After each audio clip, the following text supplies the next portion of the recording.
Panibagong araw na naman mga katito-katita. Ng mga oras na to ay alas 8:30 to ng umaga. Ng mga oras na to kailangan na nating umalis muna at pupunta tayo ng bangko dahil magpapadala tayo ng allowance ng aking anak at ng aking ate. Ng mga oras na to hinihintay natin yung ating kasamahan. Bali siya yung HR namin o nagtatrabaho sa opisina ng aming kumpanya.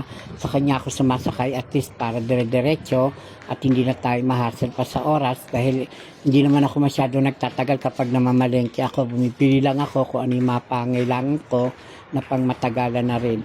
At ng mga oras na to, nagpunta ako sa siya, pasinundo ko na siya dahil doon siya naliligo. At ngayon nakaredy na ako, nakaredy na rin ako. At nasalubong ko si Bebe. At si Bebe naman, nagtatrabaho siya ng alas 2 ng hapon hanggang kinabukasan ng hapon. Kaya ng mga oras na to, alas 8:30 pa lang to ng umaga, kaya hindi pa siya tapos magtrabaho at babalik pa siya doon. Nagpunta lang siya sa bahay dahil para mag-CR. Kaya ngayon, yan, paalis na naman siya ulit. Bali, nagtatrabaho siya sa isang shisha o yung mga tinatawag na vape o yung mga pang-Arabic na vape na malalaki, doon siya nagtatrabaho. At ng mga oras na to, nandito na tayo sa Bata dahil pupunta tayo ng Ersal. Kaya tayo sa Ersal nagpapadala dahil medyo affordable at mabilis yung kanilang processing at hindi ka na mahahassle sa oras. Pare-parehas lang naman yan sila dahil yung iba crowded dahil doon sila nasanay, pero sa Ersal maganda, pare-parehas international din at mabilis. Mabilis din sila at medyo mataas yung palitan sa kanila. Kung sa iba 1450, sa kanila nasa 1480 o 1490. Kaya medyo mataas ang palitan.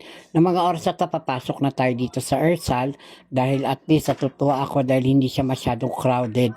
Konti lang yung mga nakapila at medyo mapapabilis yung ating trabaho.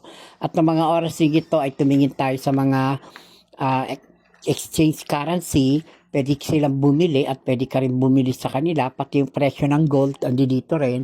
Medyo mataas yung presyo ng gold.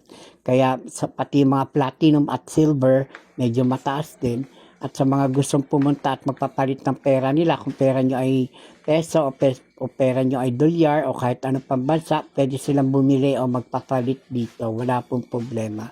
Pwede rin sa kanila magpadala o sila yung sa kanila tatanggap. At ng mga oras na ito, nandito tayo sa Salchi Market. Ang kagandahan na kasi dito sa Salchi Market, marami ditong Pilipino na ibinibenta na mga goods o mga products. Kaya medyo mura at affordable.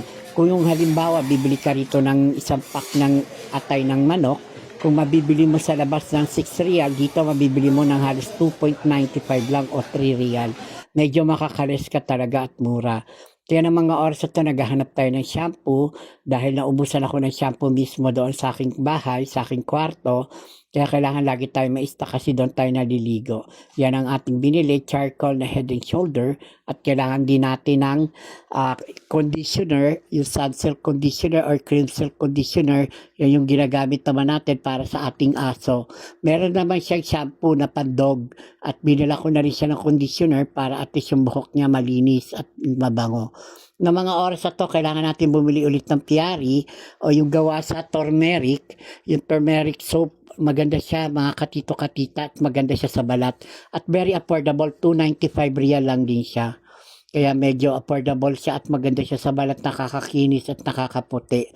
At ng mga oras na ito, nag-iikot-ikot din tayo at kailangan natin tumingin ng mga pansit canton o pansit bihon o mga iba pang pagkain para meron tayo. At ng mga oras na ito, bumili rin ako ng Listerine para at least yung hininga natin mabango. Lalo na kung may mga customer tayo minamasahe dahil kailangan maging maselan tayo sa pagharap sa kanila dahil yun ang importante dahil para hindi tayo magkaroon ng problema o maireklamo.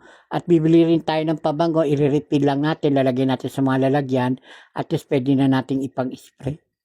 Kaya ng mga oras na to, nag-iikot muna ako, marami tayong tinitingnan at nakakita tayo ng mga pansit canton at bumili rin tayo ng panghugas ng plato dahil mura lang ngayon yung ganyan. Oh. Kung bibili nyo yung ganyan, maliit lang naman siya, 500 ml lang siya, mabibili mo na siya ng 100 plus. Although para sa atin, medyo mahal na yan, mura lang sa Pilipinas, sa titimpla pa, dito kasi pure. Kaya maganda siya gamitin at maganda rin siyang ibagahe. Maraming salamat sa mga nagla-like and follow and share. Naway pagpalain kayo ng Diyos.